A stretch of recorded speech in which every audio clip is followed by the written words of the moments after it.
kahapon Biyernes. Normally Sabado hindi ako nagba-vlog, nagpapahinga. Pero kahapon po masyado akong naabala kasi meron akong mga inaayos sa mga papeles para submission sa aking asylum, no? Mabuti na lang ho, pinag-aralan ko mabuti mga papeles dahil meron pala ako dapat na sagutin, no? Dahil may isang Pilipino na tumutol sa aking pagkaka-asylum. Dati, hindi ko masyado pinansin dahil sabi ko, well, hindi siya fan ko dahil 13,300,000 naman yung bumoto sa akin nung ako'y tumakbo ng Senado, hindi siya isa doon, no? Pero nung pinag-aralan ko muli, kinailangan talagang detalyadong sagutin ko yung kanyang mga paratang. Anyway, wag na natin i-discuss yan, no? Nakakabuisit lang ng araw. Pero gaya ng aking sinabi dati, no, pag-uusapan natin ngayon ang bagong Associate Counsel ni Tatay Digong na Beauty and Brains. Walang iba kundi si Kate Gibson. Alam niyo, si Kate Gibson ay kasama ni Peter Haynes nung napawalang sala nila itong si Bemba. Itong si Bemba, dating Vice President ng Congo, ay importante yung kaso niya kasi ito yung kauna-unang kaso na completely na-overturn ng conviction sa Appeals Chamber ng ICC, no? Pero hindi lang ito ang kasong hinawakan ni Kate Gibson. Bihasang-bihasa siya talaga sa International Criminal Law. Dahilan kung bakit kampante naman ako na talagang napakamabuting kamay ngayon ang nagdedepensa kay Tatay Digong. Bukod kay Bemba, si Kate Gibson ay naging co-counsel din doon sa kaso ni Nita Ganda, nasa ICC rin yan. Tapos meron siyang sa Kosovo Specialist Tribunal, abogado ni Hashim Thaki. Tapos kay Charles Taylor, at saka kay Karadzic sa ICTY, at saka kay Justin Mugonzi sa ICTR.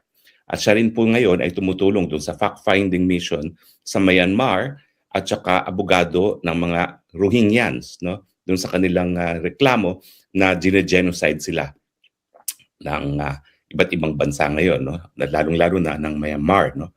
So, meron po siya talagang ties with Southeast Asia at ito yung mga Rohingyan. At kampante po talaga ako, gaya na aking sinabi, na talagang nasa mabuting kamay si Tatay Digong. Well, in any case, bukod po dyan, ang tanong, bakit ba importante nga yung napanalo ni Peter Haynes at saka ni Kate Gibson na si Bemba? Si Bemba po, Vice President ng Democratic Republic of Congo. Siya ay inakusa ng crimes against humanity and war crimes. Pero napatunayan nagkasala, napawalang bisa naman on appeal. Well, ito po gaya ng aking sinabi, kauna-unahang pagkakataon na nagkaroon ng complete reversal ng judgment ng ICC, no? Hindi pa po yan nauulit na nagkaroon na talagang nabaliktad ang desisyon ng trial chamber sa appeals chamber. So bigatin po talaga itong si Peter Haynes at saka si Kate Gibson. Now, ano ba yung dahilan ko bakit napawalang sala itong si Bemba? Well, alam niyo po kasi yung mga pamamaraan para magkaroon ng pananagutan sa International Criminal Law, kapag ikaw nag-utos, kung hindi naman ikaw nag-utos, ay yung sa tinatawag na command responsibility, no? Sa command responsibility, galing po yan sa Pilipinas, kaso ng Yamashita. Ang sinasabi dyan, nung panahon kasi na pinapatay ng mga Hapon yung mga sibilyan sa Pilipinas, ang naging depensa ni Yamashita, wala naman ako doon sa lugar ng patayan, hindi ko in-order yan. At dahil hindi ko in-order yan, wala akong pananagutan. Pero ang sabi nung tribunal na nag-convict kay Yamashita ng Philippine Supreme Court actually, no? Well, actually American Supreme Court, pero Philippine Supreme Court din yan, hindi dapat ganyan ang depensa kung ikaw ay isang military commander. Pag ikaw ay military commander, dapat alam mo, meron kang isang siste at dapat alam mo kung anong ginagawa ng mga kasundaluhan mo, no? At kapag ikaw ay hindi nagkaroon ng siste para masigurado na tumutupad sa batas ng umiiral pag merong labanan, yung tatarget ng sibilyan, wag tatarget ng mga protektadong mga instalasyon, ikaw ay magkakaroon ng pananagutan. Yan yung command responsibility. Pero dito kay Bemba, dahil siya isang vice president, ang naging desisyon ng hukuman ay hindi sapat na patunayan na walang siste si Bemba para masigurado na yung batas ay natutupad ng kanilang kasundaluhan. Bakit? Kasi hindi naman siya military commander. Siya ay isang civilian commander. Siya ay isang vice president. At dahil dyan, sabi ng appeals chamber, dapat merong ebidensya na talagang alam niya yung nangyayari. Yung mga krimen na nangyayari sa ground at wala siyang ginawa para siya ay mapanagot sa mga krimen nangyari, no? At ang sabi nga ng tribunal, hindi enough na merong presumptive knowledge. Hindi enough na palibasa siya ay military commander, dapat alam niya dahil siya ay isang civilian commander bilang isang vice president, dapat meron talaga siyang alam. At dahil despite na alam niya yung mga krimen na nangyayari, wala siyang ginawa. So importante rin po yan sa larangan ng International Criminal Law kasi yung kakanunahang desisyon na nagsasabi na may pagkakaiba ang command responsibility pag ikaw isang military commander at ikaw isang civilian leader. Pag ikaw isang military commander, dapat meron kang siste at hindi mo magagawa o magagamit na depensa na hindi mo nalalaman ang nangyayari.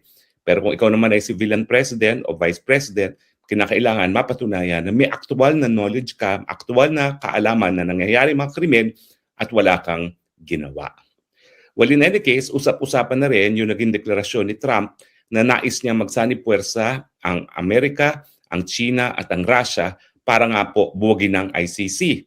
Well, alam nyo, dahil sa isa ko sa dati na nagsulong ng ICC dahil importante na mayroong hukuman mapupunta mga biktima kung hindi gumagana mga lokal na hukuman, malungkot yan. Pero kasalanan din ng ICC na ngayon ay gusto silang buwagin ng tatlong pinakamakapangyarihang bansa. Bakit? Kasi nga, sumobra ang kanyang pagnanais na magkaroon ng jurisdiksyon. Palibasa, gusto nila magkasweldo, nakalimutan na nila na hindi naman sila binuo para maging substitute sa mga lokal na hukuman. Dapat gumana lang sila pag ang mga lokal na hukuman ay hindi po pwedeng gumana, unable or unwilling. Pero kita mo nyo naman sa kaso ni Tatay Digong, bagamat bukas ang hukumang Pilipino, bagamat nagbibigay katarungan sa mga biktima ng illegal na killings gaya ng pamilya ni Kian, nagpupumilit ang International Criminal Court na magkaroon ng jurisdiction kasi nga mawawalan ng trabaho mga West prosecutors at iba pang mga empleyado ng hukuman. Yan po ang mangyayari kapag masyadong makitid ang pananaw ng mga tao sa isang institusyon. Imbis na mapalakas yung kanilang institusyon at mainganyo yung mga ibang bansa na sumapi, na ayaw pang sumapi dati dahil talagang natatakot sila, magkakaroon ng overreach o talagang babaliwalain na hukuman ng soberenya at pagiging independyente ng mga iba't ibang bansa, gaya ng nangyayari ngayon sa Pilipinas, lalo tuloy matuturn off yung mga bansa na sumali sa ICC. At ngayon nga, hindi lang sila nagto-turn off, kung hindi, hinihimok pa ngayon ni Trump ang China at ang Russia, tatlong pinakamakapangyarihang bansa sa buong daigdig na talagang buwagin na ang ICC. Hindi ko po alam kung ano maging kasagutan ng China at ng Russia. Pero ang Russia, abay posible po yan dahil nag-issue na ng warrant of arrest laban kay Putin at ang sagot naman ng Russia dyan, nag-issue rin sila ng warrant of arrest laban sa mga hukom ng ICC na pumirma sa warrant of arrest laban kay Putin. So ang China naman, nagmamasid yan. Pero ang China talaga, hindi po sumapi ng ICC. So hindi ako magugulat kung talagang pati ang China ay sumapi na talaga dito sa kagustuhan ni Trump na magkaroon ng united front against ICC. Ang tanong, pag nabuwag ang ICC, ano mangyari kay Tatay Digong? Simple. Dahil kung mabuwag ang ICC, wala nang trial si Tatay Digong, dapat mapauwi na sa lalong mabilis na panahon si Tatay Digong. So bagamat si Tatay Digong ngayon ay merong magagaling na abogado at sa tingin ko, at sa totoo lang po, hindi lang sa tingin ko, sa totoo lang po ako ay nakakatulong ng himbing knowing na talagang wala na ibang gagaling pang mga abogado para mag-abogado ni Tatay Digong, bukod pa doon sa pwede siya mapawalang sala nitong mga abogado niya, baka naman mapabilis ang pagpapalaya kay Tatay Digong dahil pa nagsanib puwersa ang pinakamalalakas, pinakamakapangyarihang bansa sa daigdig, US, Russia, China, na buwagin ng ICC, baka nga mangyari yan. Pag nabuwag ang hukuman, welcome home, Tatay Digong. Pagdasal po natin ito. Maraming salamat po sa inyong patuloy na pagtangkilik, ha? Ito po inyong